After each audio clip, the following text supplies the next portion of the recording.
Welcome, friends, to episode 267 of Color Magic, your Magic Gaming Podcast, where we talk about all types of issues that affect gamers at and away from their gaming tables and computers. I am your host, PowrDragn, and hopefully not getting too cold yet down in Texas. My main man, Brian Sonic, how's it going, dude? For me, when it's under 80, it's too cold. So it's been too cold for a while by that definition. Well, that's what I'm saying. Hopefully it's not too. We're still nice and comfortable. I'll put in quotes, but it is like 50 degrees, so it's all right. We're surviving. I do real talk though. I feel bad for some people around the country because they're already dealing with. Some have been dealing with snow for a month and a half already. So I don't know how y'all live like this, but I'm gonna thank y'all for taking the hit so I don't have to. Because man, I hate snow. I don't do well in the cold, man. The way they live is, at least in the middle part of the country, far cheaper than they do on the West Coast. If you're in New York and also getting snow, then yeah, you're getting both, getting your pockets emptied and freezing. That's true. Because I'll say up here, up in the Northwest, if you're in the heart of the cities, it's pricey. Like if you want to live in the heart of Portland, heart of Seattle, whatever, it's going to be pricey. But if you're living on like the outskirts, 20-minute drive out of the city, 30-minute drive, it's actually not bad. It's reasonable. But if you're in the city, and that's most major play. If you're in Chicago, whatever, like it's just pricey to be in the heart of the city these days. But yeah, we got a lot of stuff to cover this week. We've got some stuff with Aetherdrift, a new Magic set. We've got apparently there's a Fortnite lawsuit that happened, so that's a thing. Like there's you name it. Hell, there's new Marvel games out. So oddly, there's a lot of things happening right around the holidays. So yeah, we're gonna have a lot to cover. But that does mean today we're just gonna hop right into the soapbox and start there.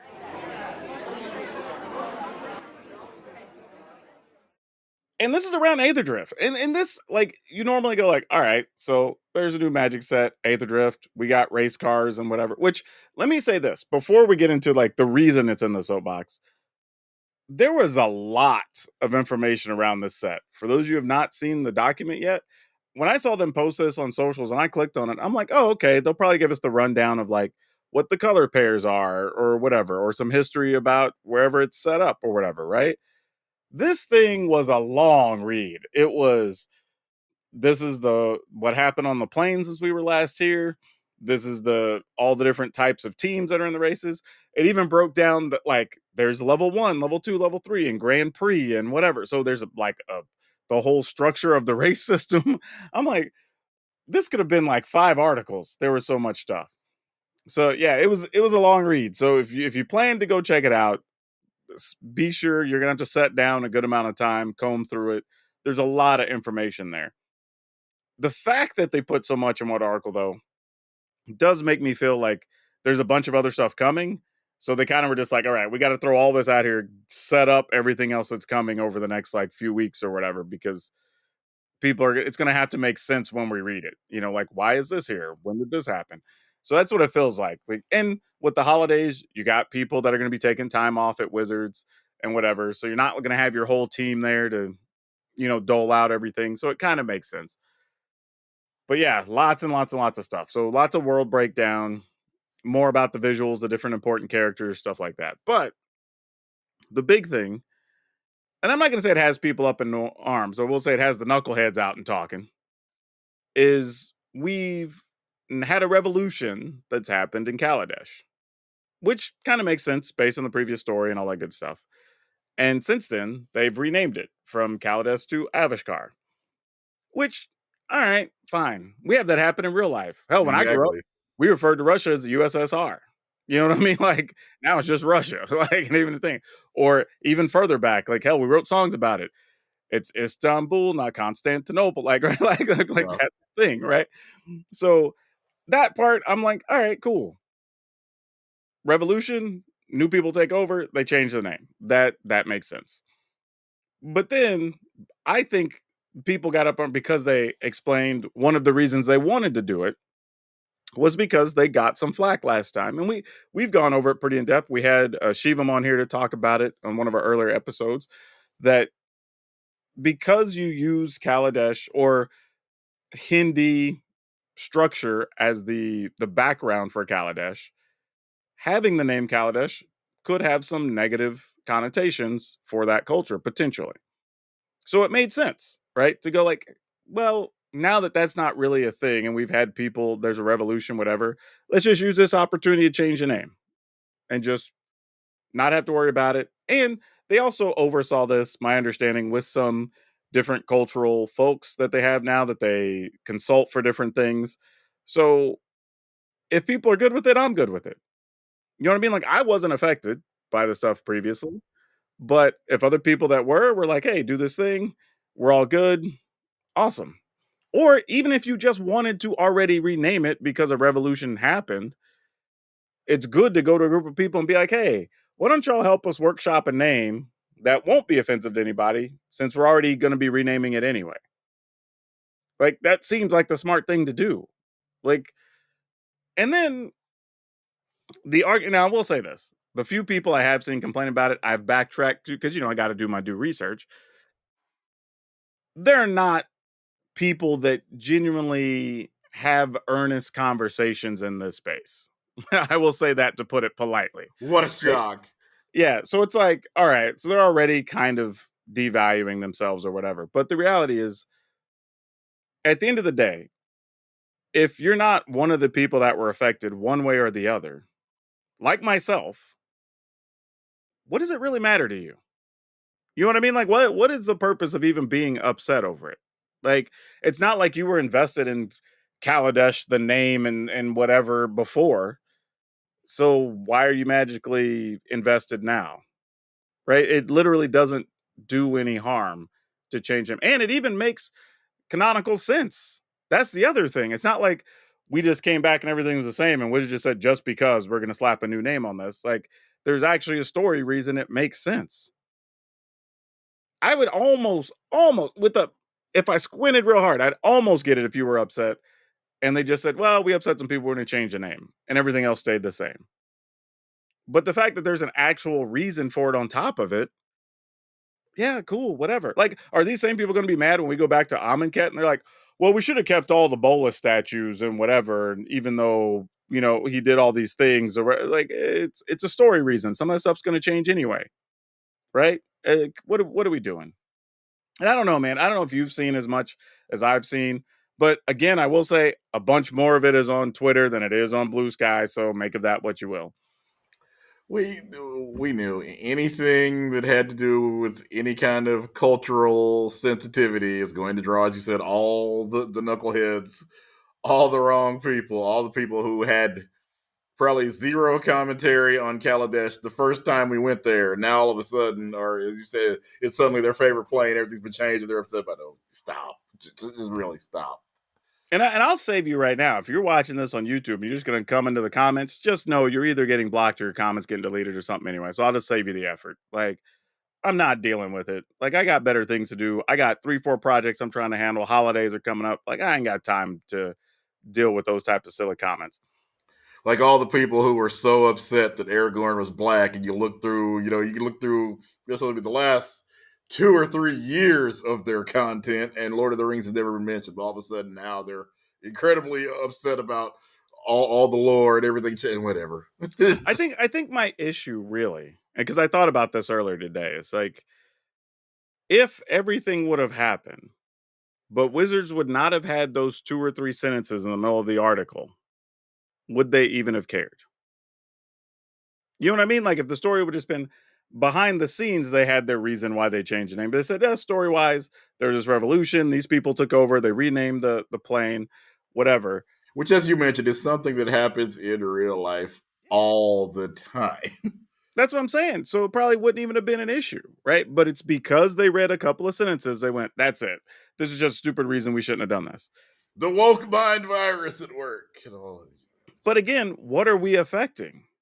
Right? Even the thing is the thing that's depicting the culture of some brown people.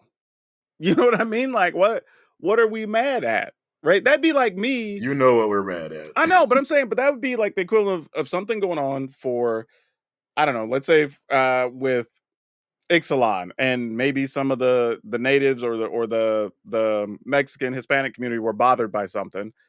And Wizards like, you're right, we should have done this with the language instead of whatever. And then we go back to Ixalan and they correct it and whatever. Okay, cool. The people that were affected are down with it.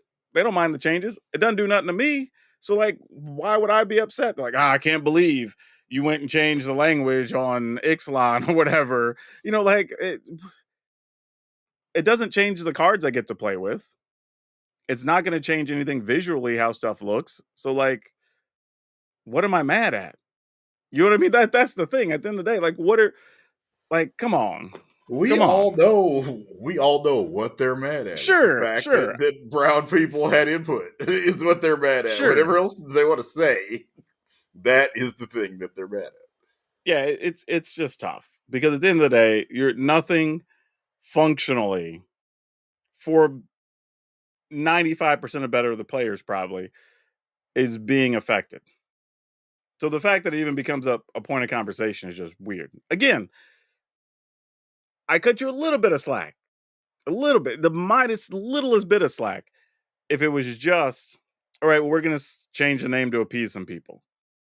But they went out of their way to do a whole story structure, everything, whatever, even consulted people from those backgrounds and whatever to get to where they are. So, yeah, it's all good.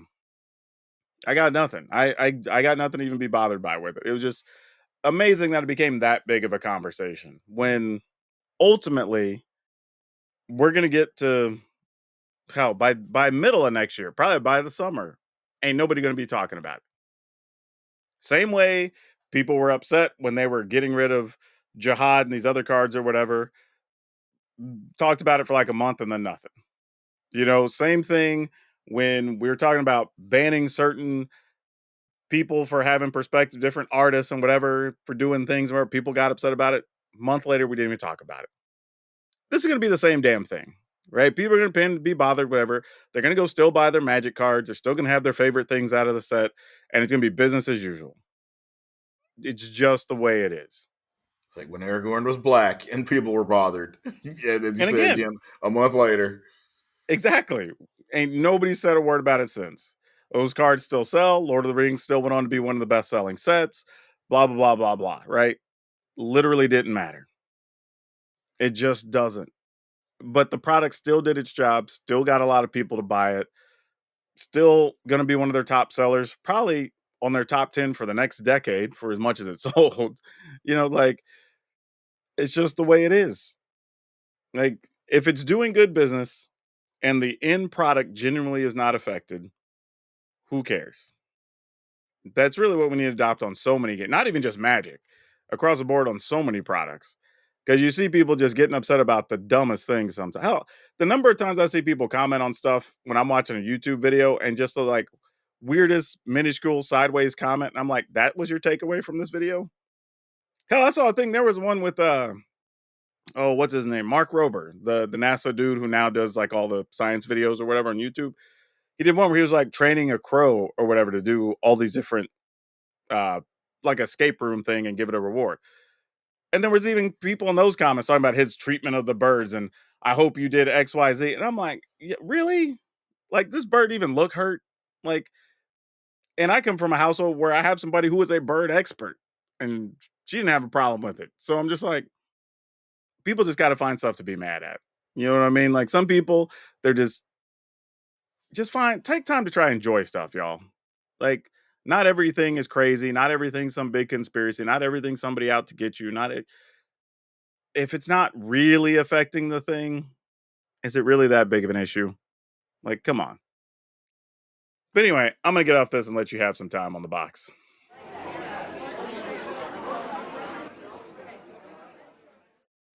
All right, Marvel Rivals launched this week. Finally, we've been hearing about it for what seems like forever. And as you may have heard, Overwatch 2's player base dropped to apparently its lowest level, I guess, ever. Which not a huge shock. We knew this was coming right into their space. It looked really good. The betas did well, and yeah, there's gonna be serious problems. I watched Braden play Spider-Man. I played a little bit of Spider-Man, then watched Braden, and he was doing all kinds of crazy, like Spider-Man, like crawling on the walls and hanging upside down and shooting webs at people. And none of this is not just Overwatch. I don't know of any other game other than maybe the Spider-Man, game on PlayStation where you can just hang from the ceiling, shoot, and every character feels like that. It just it's some of phenomenal. Some of the combos you can do, some of the things it really is way more than Overwatch, but make it Marvel. There's just so many incredible things happening. It's going to be fun to see some of the bizarre team compositions people can come. And right now, there's not even any role queues. So whatever comp you want to put together, if you want to try to run 5 DPSs, 6 tanks, whatever weird thing you want to do, even in competitive, they are right now allowing you to do it. We'll see if that continues, but right now it's wide open, crazy season. Do the most bizarre thing you can, and it might work because superheroes. I wonder, and you would know about this better than I would, but had did a lot of people move from Overwatch there because it's also kind of got that same visual vibe in a way, right? Like if you're a fan of the style of Overwatch, did you kind of like look at Marvel Rivals and go, "Oh, it's kind of the same, but I also get the Marvel skins on everything." I'm sure Mm, that's probably the majority of the player base of people that moved over from Overwatch or Apex. Apex Legends is still out there, even though yeah. it's single or well, not well. Yeah, some of them are single player, but like 3 primarily I think is the mode in Apex most people play, but still very Yeah, hero shooter type feel where everybody has some kind of weird superpower and usually multiple superpowers. So it's kind of in the same vein. yeah, man, that had no doubt it was going to be at least decent. I think we all kind of believed that even when we heard it. But it seems like people are actually enjoying it. So it's not like it's just a bunch of gimmicks. People seem to like the game. So Yeah, like I like said, just to mm, it really draws on not just Overwatch, really almost every Marvel piece of media.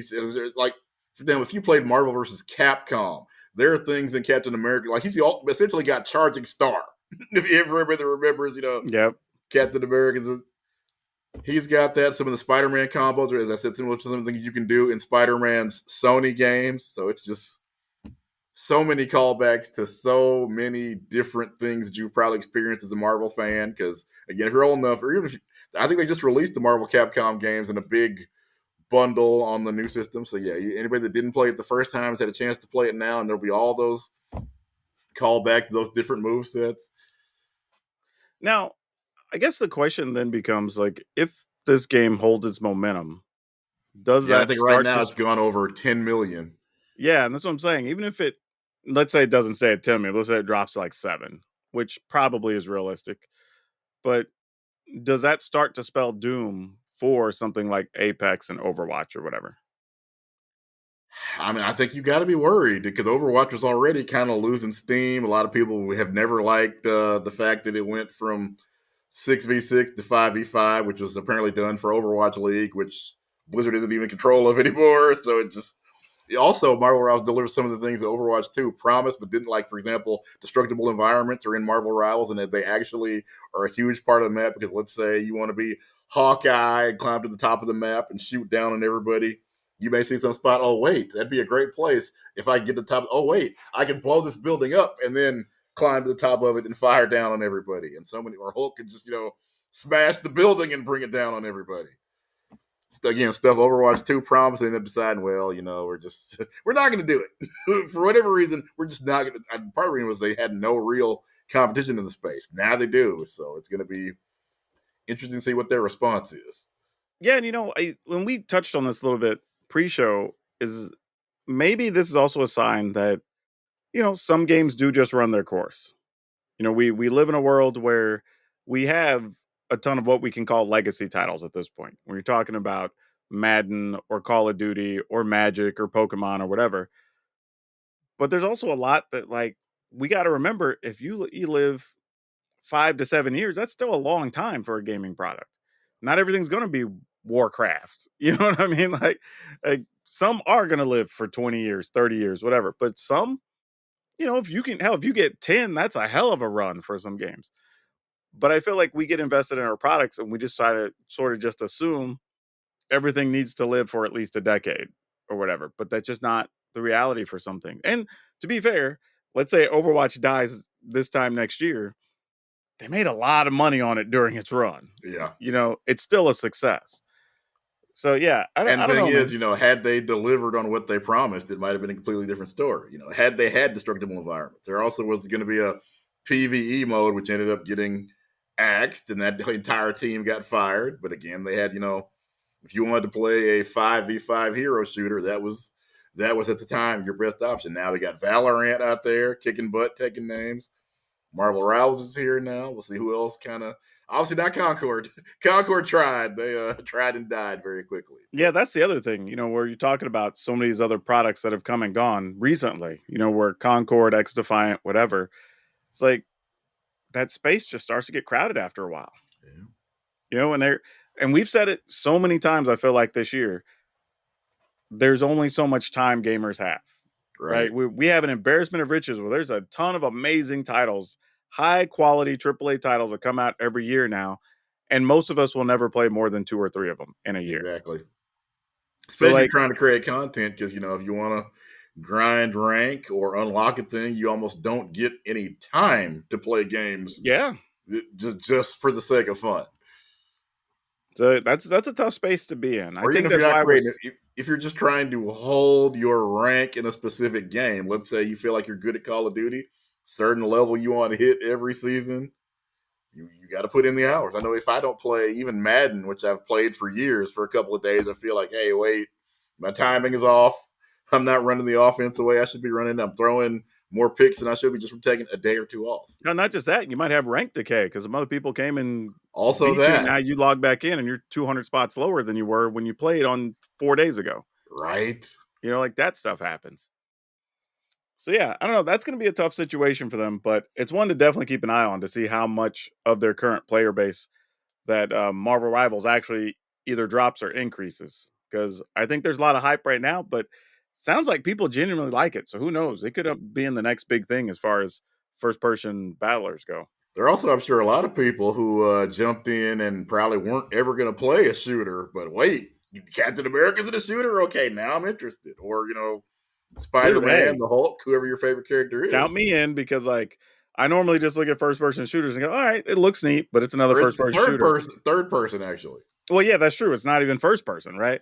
So I look at those and go like, not really my jam. So But there's times where it feels almost like League of Legends, where, like I said, one person dives in, wipes the entire team, and then with all the big explosions happening, and they do kind of the same double kill, triple kill. So it really does have some of the yeah, best parts of several of your favorite games. there again, branding is strong, right? Like, and if people have their favorite characters, their favorite nostalgic things or whatever, and they can have that in their game that they like to play, it's an easy hit. And it's also no coincidence that a lot of their abilities feel like, for example, Winter Soldier combines essentially 3 Overwatch characters' abilities and one of their ultimates. So if you're already good at Cassidy in this case, you're probably going to be good at Winter Soldier. That makes sense. Well, all right, man. Let's talk about what we learned this week because there was a couple of kind of interesting things that happened, and a couple different perspectives we have on these. So, what you got? Yeah, I hadn't unlocked any or opened any of my MTG Arena mail for, I guess, since the Duskmorn promotional packs came out.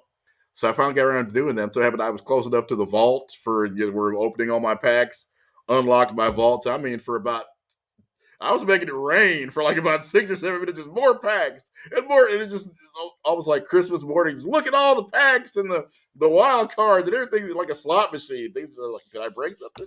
Why is it still giving more things? What's happening there? Oh, the vault opened off of this. In addition to, I think, probably 12 packs that were in there from, hey, you get 3 packs because this set came out. So that was, I got to look after this and see what kind of decks I could probably build that I didn't even have close to the cards to build before.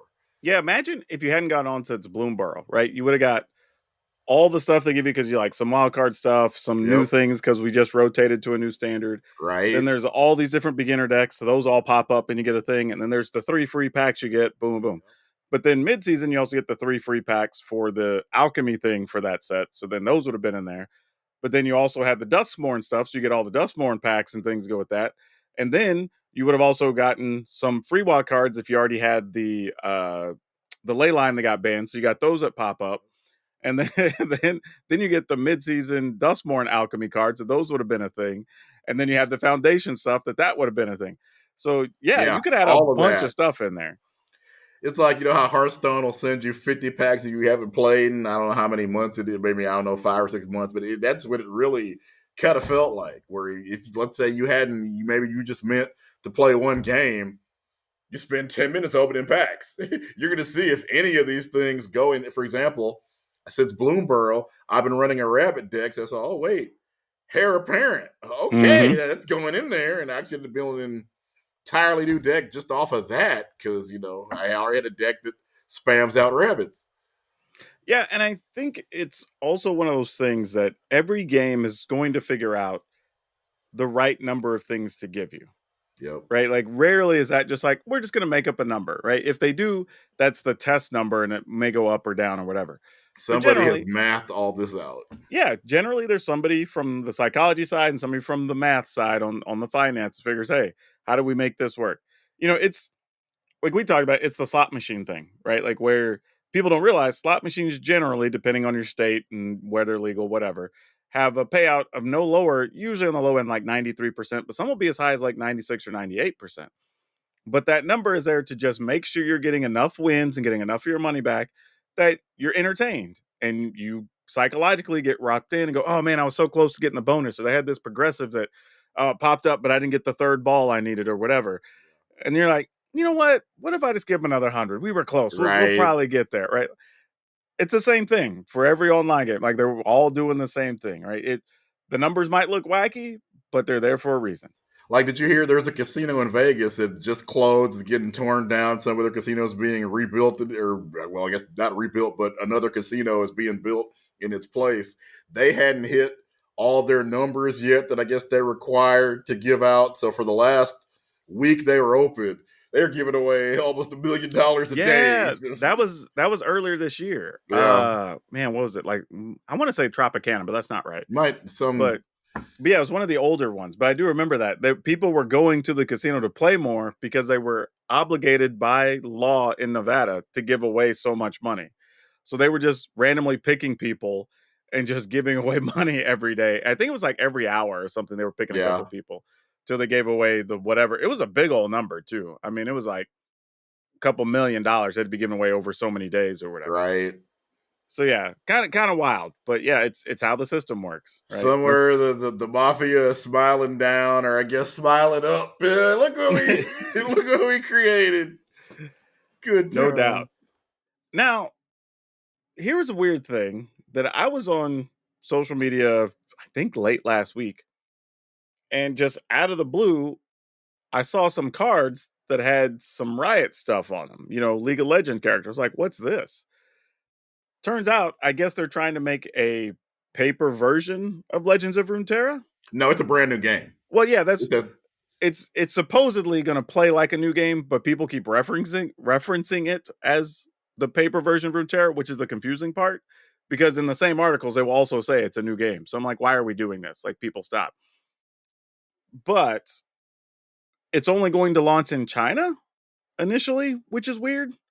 So I was like, all right, first off, I just asked him, like, how do some of us that like your property that do card games get in on promoting this? Because this looks like fun. But we also don't know the real name for it yet. I was looking, the thing, like, I guess it had a test name in beta, but that's not the name they're going to go with. So which they're is the thing referring they to, do, because their fighting game is called something like 2XKO, and we're like, is that really the name? Sure, that's not going to be the name, but that's what they've been called. It. I don't know. yeah. So this thing, I guess, when they beta tested it, was called Rune Battlegrounds. And then now it's just walking around with the name Project K, but everybody assumes that is the actual working name, not the Yeah. actual name it's going to have when it comes out. God, I hope not. Yeah, well, they're assuming not, because even in the articles I read, I guess like Valorant was Project A, and Yeah. they all have these different types of names. So at some point, this is supposed to launch next year in China, and then they said following that release, they will release it to Europe and North America. Not really sure why that's the strategy. I mean, I guess maybe they feel like that's where their market is going to be. At least it's stronger over there, I guess. I mean, maybe. I mean, I guess if you look at all your player base, and that's the largest percentage of players between Legends of Runeterra, League of Legends, and Teamfight Tactics, because they use their characters and all the properties. Like, that would Maybe they had probably really make good sense. Runeterra numbers over there too. I don't know. Yeah, maybe. I hadn't thought about that. That's very possible. That if that was where your biggest market was, you might as well start there.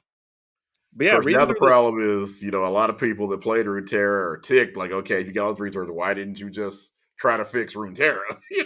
Well, yeah, that's also true. Now, I will say, I hope what we saw was the beta design for the cards because they Yeah, weren't. the cards did not look great. Yeah, they weren't very inspiring. I will say that. Yeah, Like, so I'm assuming those were beta version playtest cards or whatever because they could have used some sprucing up. They looked yeah. very very simple. Especially with from a game that has all the fantastic, world building and characters a League of Legends Yeah. has. Now, I'll also say, like, the back design looked great. Like, sort of what you expect, no real surprise there. But it's just the face, I think, needed a little more pizzazz for the type of games that they make. But I don't know, man. It seems kind of cool. Like, I could be talked into this to get at least give it a try. I've said before, I think they have done a really good job with their individual characters, giving them all feels and themes, and people identify with different characters in their game, which I think is good. I just didn't like the environment of their humans that they had for League of Legends. Like that was the problem. The actual characters I enjoy and Definitely. I like playing with them in team fight tactics. Yep. So if you can give me those characters in a decent card game, yeah, why not? I'll at least give it a go. I Whatever mean, game they make, Yordles is the first thing I'm gonna do. If yeah. it's a card game, all right, it's all Yordle deck.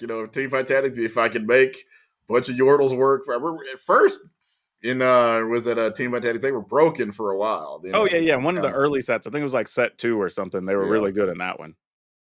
So yeah, I think it's reasonable. And I said it before. We're in this space where you have your legacy card games that are always going to be there. You've got your Magic, your Pokemon, your Yu-Gi-Oh. They're established three, and then you kind of have this second tier right now that's like Lorcana, Star Wars. Maybe one or two others that are filling that gap, and then kind of everybody else fighting for space at each individual store.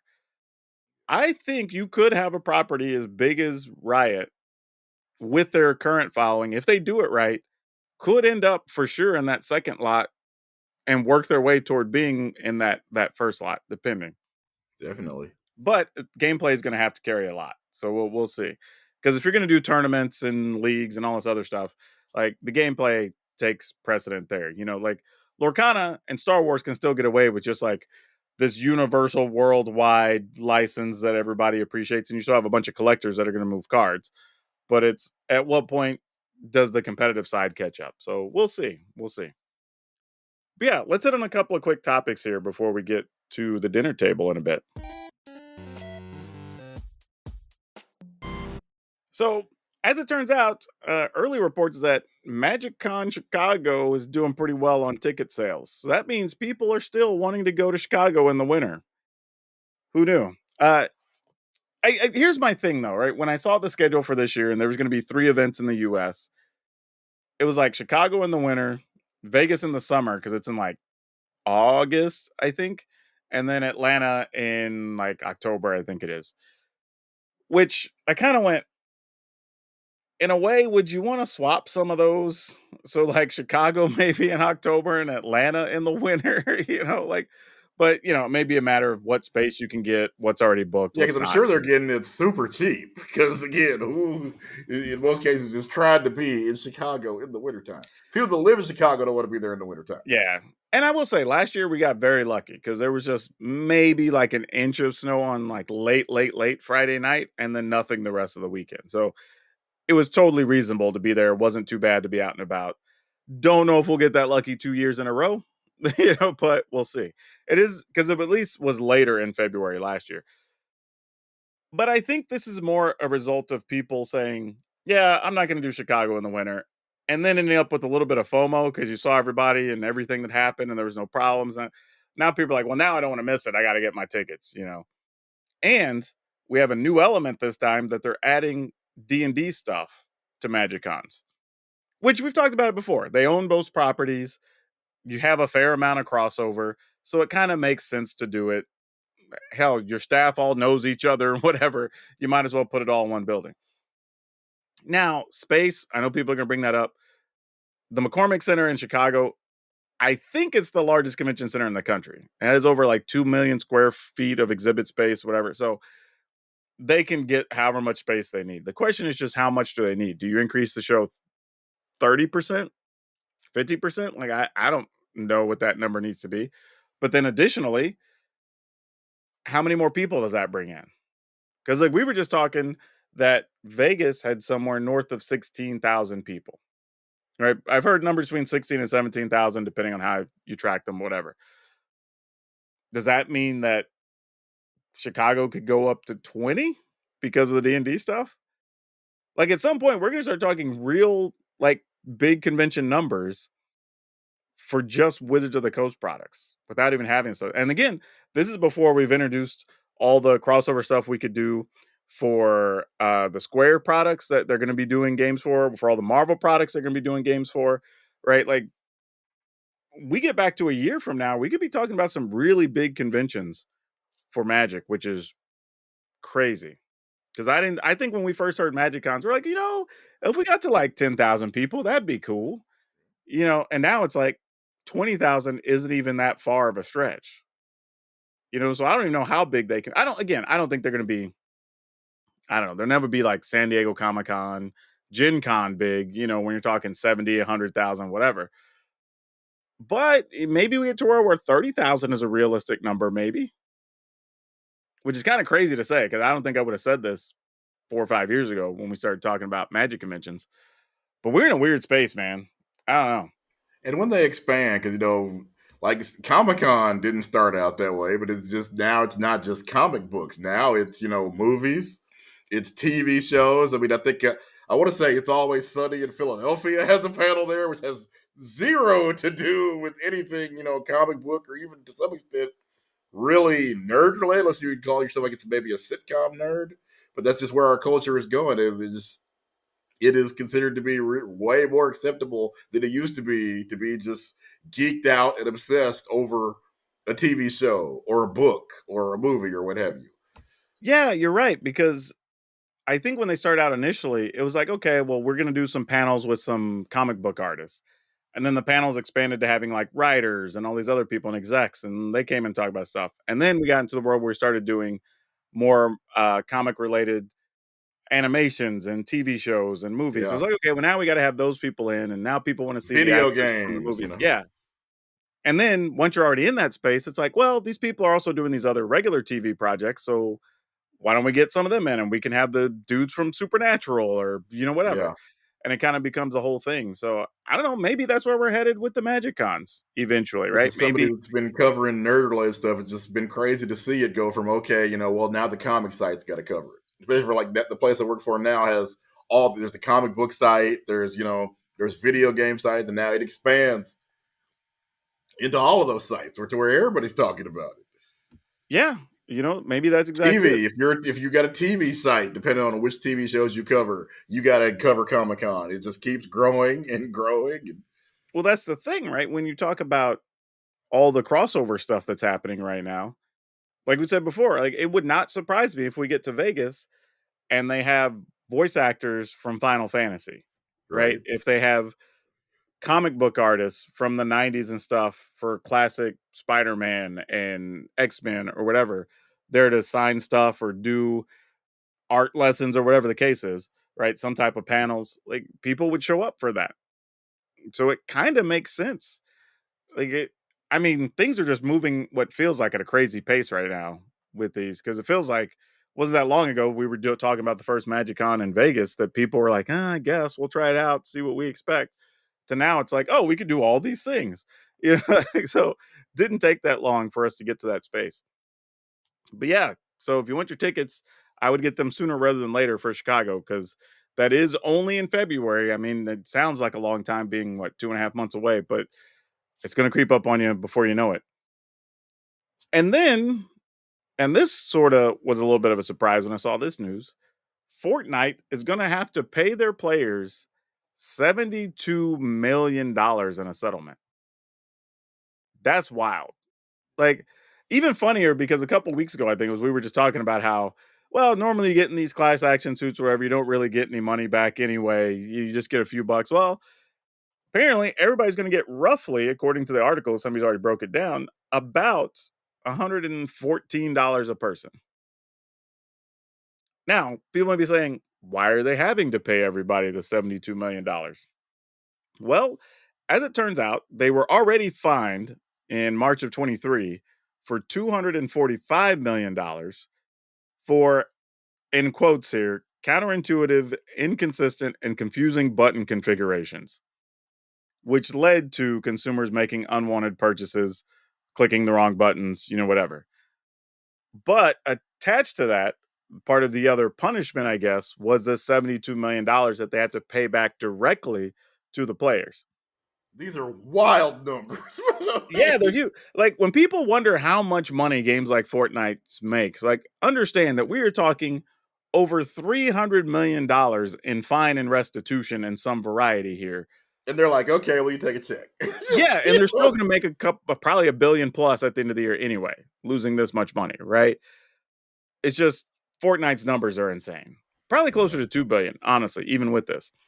Because today they're releasing a 5v5 mode, so they're coming after Call of Duty's launch now.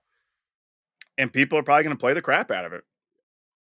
But yeah, the number of people affected, it says they've already figured out they're going to have to pay back 629,344 payments. Half through PayPal, half through checks. So I guess people, because they already have your information, so they'll probably just, however you paid or whatever the most popular services you signed up for, they'll just, if they can pay you through PayPal, they will. If they're not, they're probably just going to mail you a check. But yeah, this is crazy. Like these numbers are so off the charts. I mean, 72 million. Yeesh. Right? On top of already paying nearly 250 million just in fines.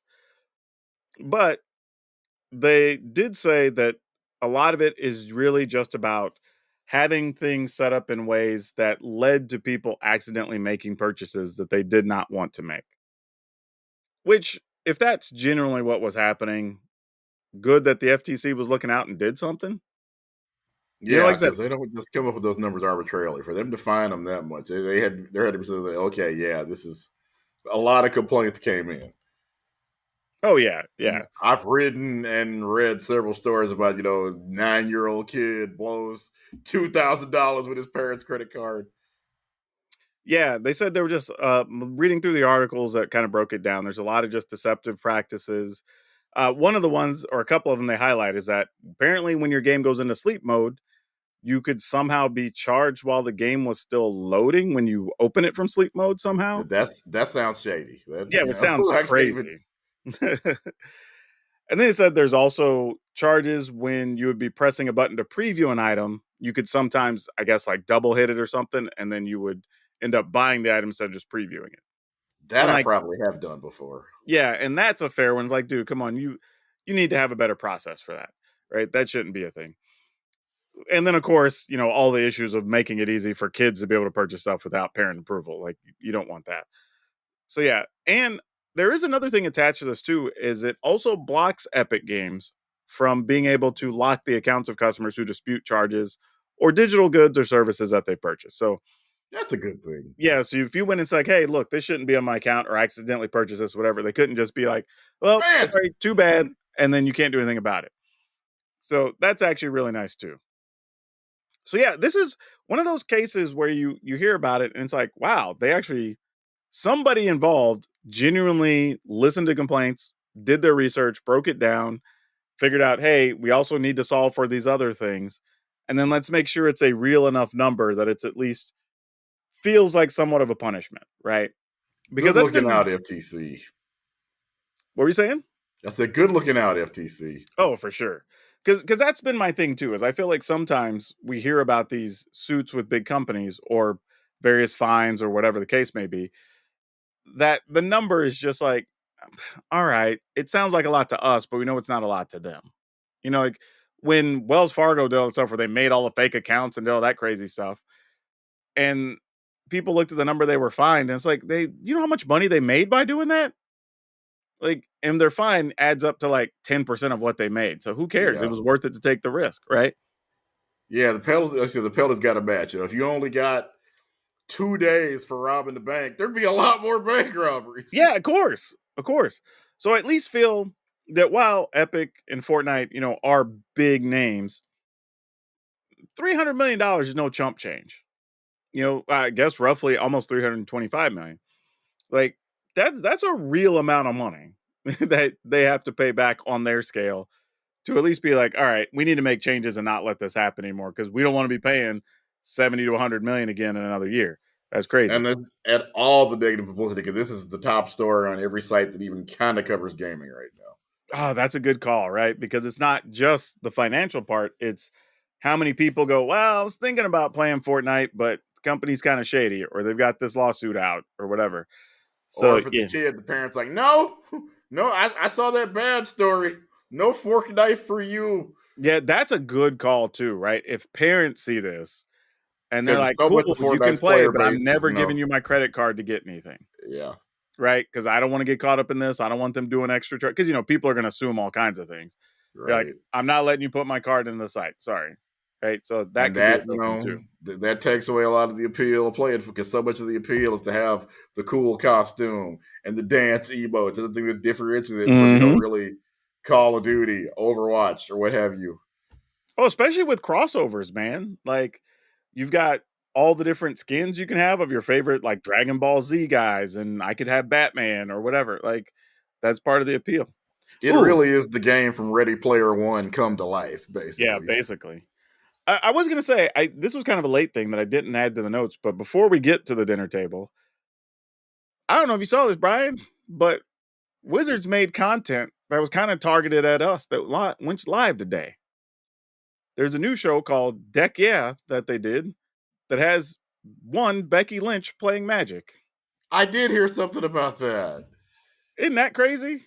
Like I saw that last night because it was like goes live in 6 hours. I was like, Not y'all, really when you think about the amount of downtime that they have. They're looking for anything because, obviously, they do a lot of training. They work 300 days a year, but so much of that is, hey, driving and downtime. yeah. Now she did talk about the obvious stuff about how when she started, she had the look that was similar to Chandra, and that's how she found out about Magic because she Yeah. was just like, I'd never People kept played. telling her she looked like Chandra. Yeah, she says I never played, but I went down the rabbit hole because people kept saying this is who you look like or whatever. So she knew of it, but hadn't really played. So they got to teach her the game and she got to play it, and that was pretty cool. The only thing I would say about that production after watching it is they needed, while it was somewhat to show the character of the person she was playing with, which it's a man, he's got a native name, but like he's been in a couple like nerd superhero type things if I remember right. But it was kind of trying to showcase the personalities of the two celebrities more than show them playing the game. So it would have been good to have more gaming moments in the middle of it. I think is the only thing it lacked for me. Like I understand we're trying to tell the story of the people and why they're important and why it's a big deal they're picking up magic or whatever. And that's cool because that's probably more of the focus of the show. Yeah. But let's show them like, okay, are they getting the mechanics or the fun moments that they ran into a couple more times, to kind of build it up a little. But it was their first episode. I'm sure things will change along the way. And that may be a directive. Somebody might have said, hey, there's a million people already doing gameplay. We want this to be more celebrity driven. Absolutely. And that's what I'm saying. I wouldn't want a lot of it. Just a touch more, just to carry the narrative of the gameplay and see how they're really enjoying it a little bit more. But yeah, kind of cool. Like I said, there's already a fair amount of crossover with Magic and wrestling fans. We've run across that a few times. So it was kind of cool. It's like, oh, and now that means that door's open. And we know a lot of wrestlers are also gamers, right? Because we know about, I think Batista's done some gaming. We know Big Show's a D&D player, so there's opportunity there to get a bunch of people on that show. So I think that'd be a lot of fun. But yeah, let's go ahead and get to the dinner table here. And the question we have is, was there something about magic or gaming that surprised you along the way? And I guess I'll go first because I've been thinking about this throughout the show, like I would even answer this question. But I think for me, it was more the business side of stuff of realizing how for a clean explanation, how devoid of color it was. Because I think I went, and I think I've told the story a couple of times how I went to Gamma trade show for the first time and whatever, and realized there was basically just like no black business owners. Like that just wasn't a thing in the space. And it's one of those things I just never thought about. You know what I mean? Like it's like I kind of subconsciously probably knew it, but until you're in the space with a bunch of other business owners and you're just like, Yeah. "Oh, there's just none." Okay, awesome. Right? Because part of it's like, oh, I probably just haven't run into them or talked to them at a show or whatever. But then you're at one of the biggest shows where all of them are there, and you're just like, oh, there's just No, none. they just Yeah. So that was a bit different, and that probably was the biggest surprise. Now, did it affect me? I don't know if I'd say directly, but it did make me more aware that when there were industry projects or new things kicking off and I was invited to be part of them or I was on a call or whatever, I went out of my way to try to make sure I was part of them because I knew my perspective, my background, whatever, was probably not going to be represented in any of those conversations. Right? Not that I don't think they were trying to avoid having them represented. There were just no people to do it. Like they just didn't exist. So I was like, you know what? Let me make time tomorrow. I'll get on their call or whatever. And kind of just carried through. And over time, there have been some, but hell, we're talking back in '99 when I took over.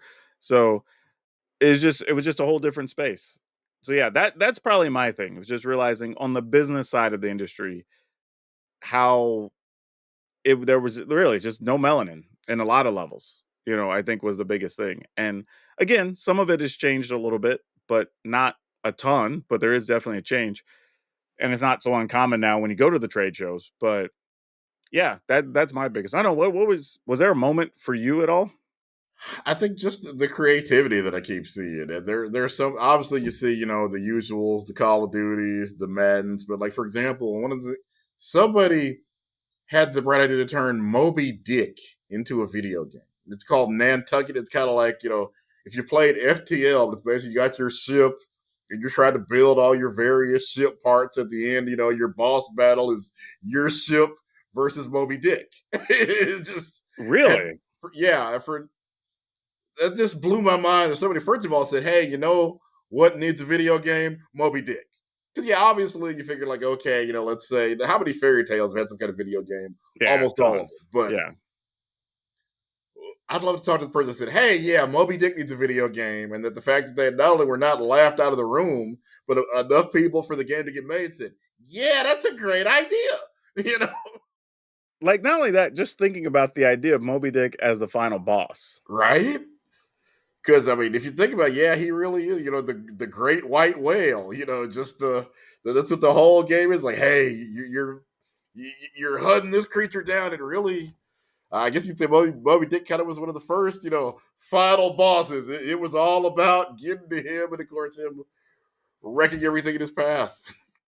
Yeah, that's a good call out. There is a lot of just interesting creativity across the industry at all levels. And I again Like this this comes year at the Game Awards, like Balatro, a poker roguelike. Like, yeah, what? exactly. I was going to bring that up. It's 'Cause just we've mind just seen blowing. so many things over the last few years that you just go like, man, it's unfortunate. Like we said earlier, there's so many games that so many things are going to slip through the cracks that people will never get to try or play that are so good and so creative. So yeah, that's a real good call out, dude. But all right. On that note, let everybody where they can find you on the social media machines. All right, I am Brian Sonic on Twitter, YouTube, Instagram. You can read my writings over at App Trigger, covering all manner of video game related stuff over there. And you can find me everywhere at PowrDragn, PowrDragn, on just about every social platform. But lots of good stuff going on Blue Sky. And I'm also using that to get some content for different videos. So if you want to be part of a lot of that stuff, follow me over there. But as always, wherever you are watching or listening, good morning, good afternoon, good evening, and good night. Please remember to take care of yourselves, your family. Remember to be awesome. And most importantly, be awesome to each other.